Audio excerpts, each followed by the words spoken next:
d'humeur avec Thomas Hill et vos invités ce matin, Thomas. Oui, je reçois ce matin 2 personnes qui vont être très occupées dans les 15 prochains jours avec Roland Garros. Fabien Lévesque qui commente les matchs pour France Télé et Cédric Pioline qui est avec nous. Bonjour Cédric.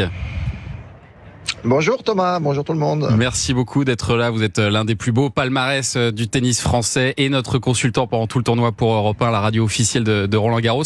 Ça veut dire que vous pourrez être sur Europe 1 à tout moment de la journée. C'est ça l'idée, Cédric ? Oui, selon le besoin. S'il y a besoin d'intervenir pour parler de l'actualité chaude de ce qui se passe en temps réel, je serai présent, bien entendu. Et évidemment, pour le match cet après-midi qu'on attend tous entre Nadal et Zverev. Et alors, je le disais, Fabien Lévesque, vous alliez vous aussi beaucoup bosser là pendant les 15 prochains jours. Et j'imagine qu'en fait, toute l'année, vous suivez les compétitions, vous potassez les résultats des joueurs pour être prêt à improviser aujourd'hui, parce que c'est de l'impro finalement, votre boulot. Oui, évidemment. Ces joueurs, on les suit tout au long de l'année sur les différents grands chelems, les Masters 1000 également. Mais c'est vrai que la quinzaine de Roland Garros, c'est très très particulière pour nous. C'est le rendez-vous incontournable. Roland Garros, c'est le plus grand tournoi sur terre battue au monde, vraiment au monde. Il y a un prestige incroyable, le Porte d'Auteuil pour ce tournoi. Donc on est hyper impatient et on est encore plus impatient aujourd'hui avec ce match qui s'annonce entre Nadal et Zverev, qui est peut-être déjà une finale avant l'heure. Est-ce que, Cédric Pioline, quand on a vécu des grands matchs comme vous à Roland Garros, est-ce que ça vous démange parfois de prendre votre raquette et d'aller claquer quelques-uns de vos revers légendaires sur le terrain ? Je vous mentirais si je vous disais que non. Ouais. Oui, de temps en temps. Il y a une petite frustration pour parfois. Le plaisir, pour le frisson, le plaisir, la communion avec le public, ressentir à nouveau cette pression de l'enjeu. Oui, de temps en temps, mais c'est vrai que après on sait tout ce qu'il y a derrière, comme heures d'entraînement, j'ai envie de dire milliers d'heures d'entraînement pour être compétitif et avoir le droit de jouer. Nous, on a fait samedi un petit match de démonstration en double avec Mansour Bahrami, Fabrice Santoro et Arnaud Clément, et franchement ça nous nourrit, ça nous fait du bien et ça nous suffit pour la quinzaine. Et alors vous, Fabien Lévesque, vous qui commentez aussi parfois les matchs de foot, comme vous l'avez fait samedi par exemple, c'est pas du tout le même exercice là, le tennis. Le ton, j'imagine, est très différent pour vous. C'est plus feutré, effectivement, même si c'est bien de casser les codes aussi, d'amener un petit peu plus de passion dans le monde du tennis.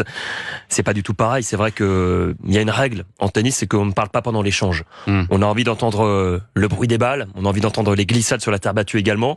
Donc il y a des petits codes à respecter comme ça dans le monde du tennis. Mais on prend autant de plaisir en tout cas, ça c'est sûr. Oui, et puis ça n'empêche pas qu'on peut s'emballer un peu de temps en temps aussi quand il y a des beaux points. Cette année, beaucoup prédisent que ça va être un grand Roland Garros.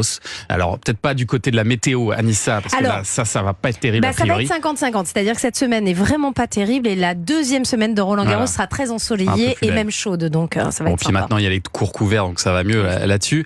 Mais c'est vrai que ça fait longtemps qu'on n'a pas eu un Roland Garros aussi ouvert, en tout cas chez les hommes. C'est très très difficile là, de pronostiquer qui pourrait être le successeur de Djokovic. Est-ce que vous avez une idée, vous, Cédric Pioline ? Vous l'avez dit, c'est extrêmement ouvert. Merci déjà à Rafael Nadal qui arrive en fin de carrière, 38 ans, Djokovic 37 ans, début de saison très moyen pour un numéro 1 mondial et un joueur de son standing. Et puis les autres derrière, les jeunes, on va dire Alcaraz, Sinner ont très peu joué et pas très bien joué pour leur niveau finalement. Moi je trouve que celui qui sort un petit peu du lot et pour qui ça pourrait être l'année, c'est Zverev qui a gagné le Master 1000 à Rome, là, qui était juste avant Roland Garros. On se rappelle tous de cette terrible blessure il y a 2 ans sur le central, en demi-finale contre Rafael Nadal, où il est sorti sur une chaise roulante, opéré derrière. Voilà, il est revenu, il est 4e mondial. Franchement, je pense ça pourrait tout à fait être l'année de l'ouverture de son compteur en Grand Chelem, parce qu'il a 27 ans et il n'a jamais gagné de Grand Chelem encore. Donc ça pourrait être une année Zverev, vous êtes d'accord avec ça, Fabien ? S'il passe Nadal aujourd'hui, moi j'ai envie de croire un exploit de Rafael Nadal aujourd'hui face à Alexander Zverev. Même s'il sort d'une année très très compliquée, Nadal, quand il est à Roland Garros, il est chez lui. C'est sa maison. Il a une confiance incroyable quand il rentre sur le central. Il a gagné 14 fois Roland Garros, on le rappelle, et ça va être, je pense, très dur à gérer émotionnellement pour Zverev. Il va rencontrer une légende aujourd'hui. Tout le public va être pour Nadal. Tout le monde sera contre Zverev. C'est sûr. Tout le monde veut voir gagner Rafael Nadal aujourd'hui. Mais Nadal, il est 276e. Ouais, mais et le Zverev classement, 4e. Quand on arrive à Roland Garros, le plus, classement, il compte plus. Et je peux vous dire que Nadal, il s'est préparé très très fort pour arriver à Roland-Garros. C'est vrai qu'il a été longtemps blessé.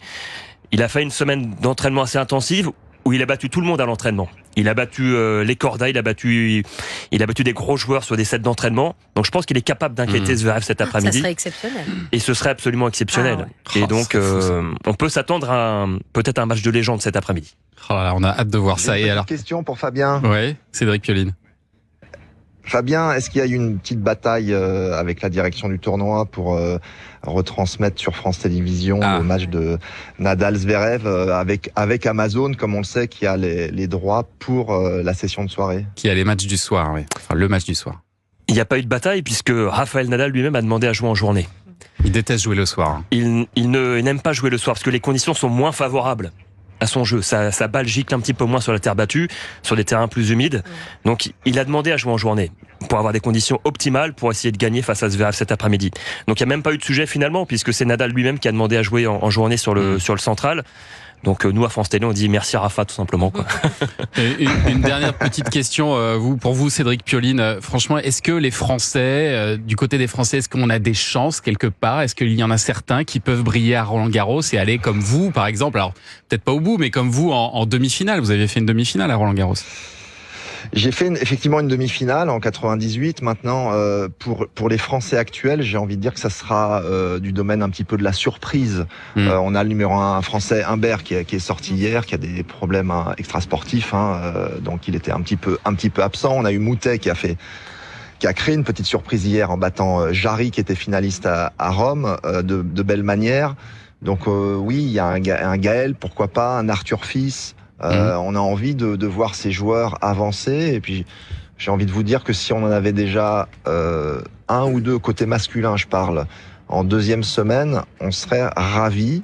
Et puis une fois qu'on est en deuxième semaine, c'est pas si loin que ça les demi-finales. Oui, parce que Gaël Monfils, il est un peu comme Nadal, il se transcende, il peut faire une saison très moyenne et se transcender à Roland-Garros devant le public français. Donc Et pour aller un petit peu plus loin, c'est vrai que personne ne s'attend à ce qu'un Français ou une Française gagne Roland-Garros. On attend juste qu'il nous offre des émotions finalement durant la quinzaine. Comme Richard Gasquet hier. C'est ce qu'on on a envie de vibrer tout simplement, comme Richard Gasquet l'a fait hier, comme Corentin Moutet l'a fait hier soir sur le Simone Mathieu dans une ambiance incroyable. On attend qu'il nous offre des émotions surtout. Et on va suivre ça. Merci Cédric Pioline d'avoir été avec nous ce matin et on vous retrouve donc toute la journée sur Europe 1, radio officielle du tournoi. Merci à bientôt Cédric. Et puis Fabien Lévesque, ça vous dit de rester encore quelques minutes pour suivre l'actualité des médias de l'excellent Julien Pichenet? Avec plaisir. Oui, Julien Pichenet qui arrive dans un instant avec le journal des médias.